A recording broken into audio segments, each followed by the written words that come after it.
Well, oftentimes business education today, and I see it all the time, kids come out of college, the best colleges, Wharton and Harvard and Stanford and some of the great business schools, and they'll come out and they won't have practical experience. There's too many case studies that aren't practical. You know, we ask kids that are 16 to 18 years old to make $100,000 debt decisions when they go off to university. And they're not prepared for that. They don't know what they're getting themselves into. They just assume, okay, I'm going to pay 4 years of education at $25,000 a pop, and when I come out the other side, somehow I'll be able to pay it back. Right. That's not how life works anymore. There's no need even to have a college degree at all, or even high school.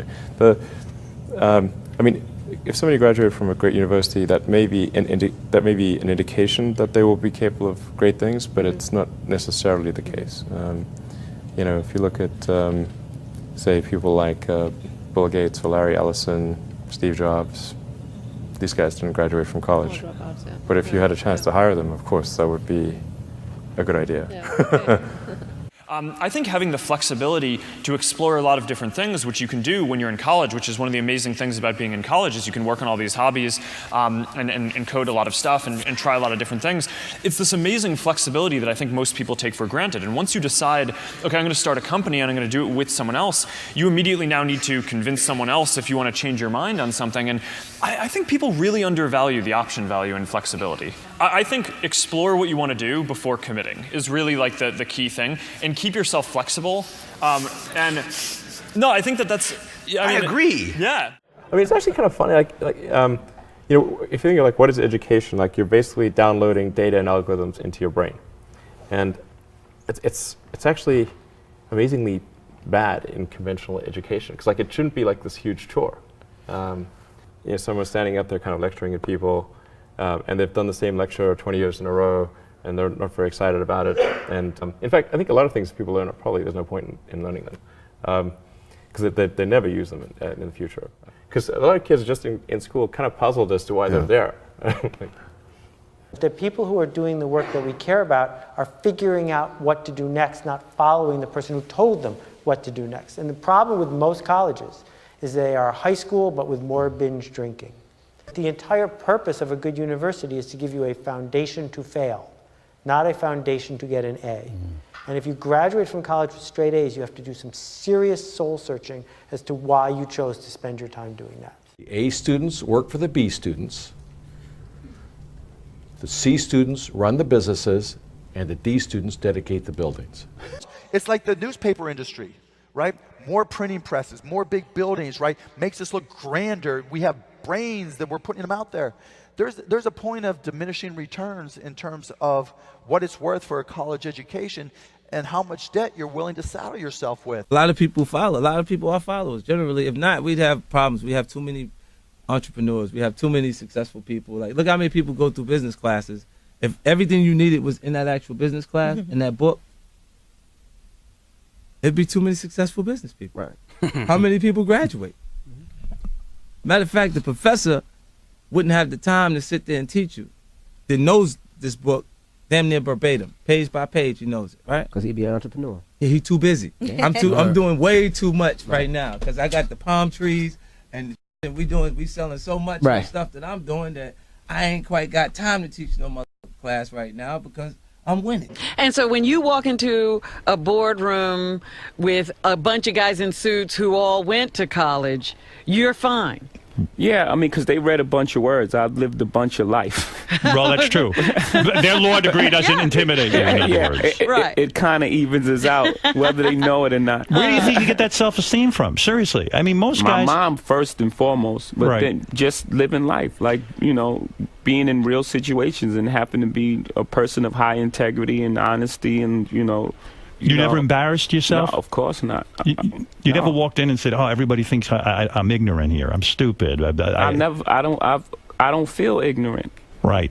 You know, I don't. Right. I felt like I came up in a situation, or a time, you know, where I wasn't afforded certain opportunities, and if afforded opportunities, I could be Oprah. I could be Bill Gates. I could be Warren Buffett. In my experience in business, there is very little difference, if any, between a very high-priced business education and what's available for a lot less money.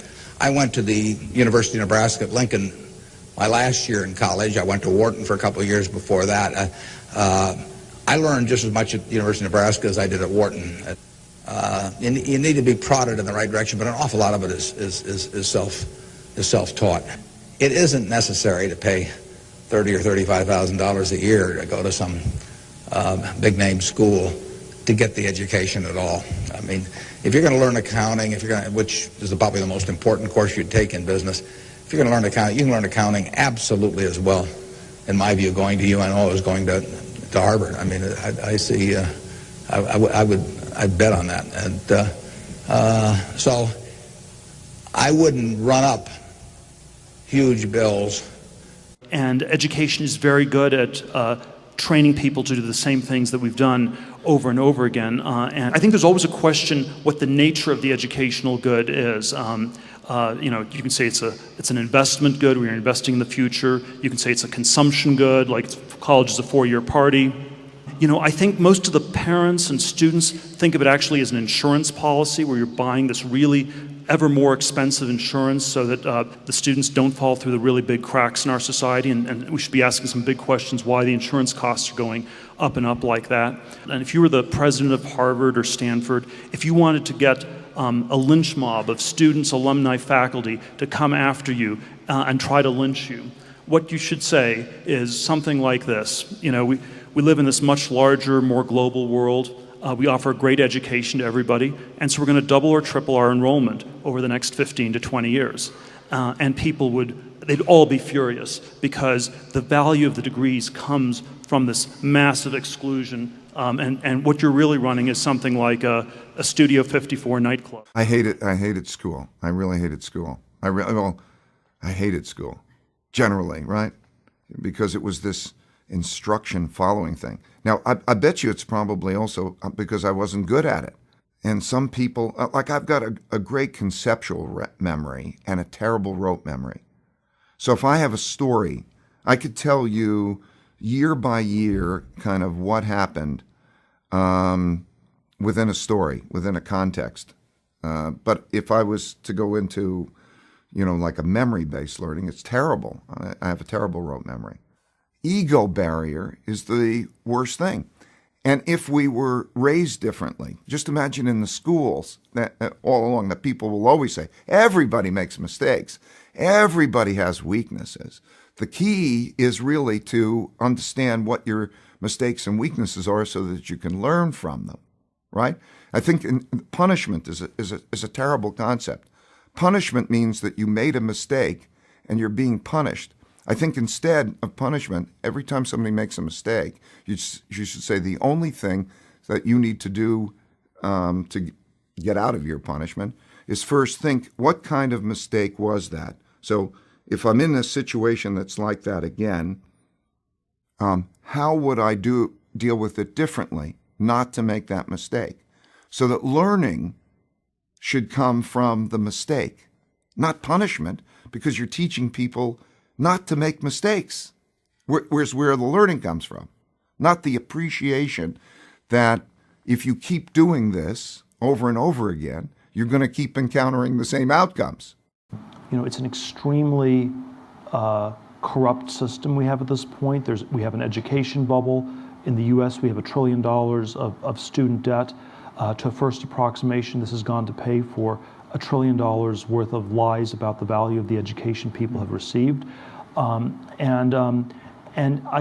It's not at all obvious yet, though, what's going to replace this or how it's going to change. I'm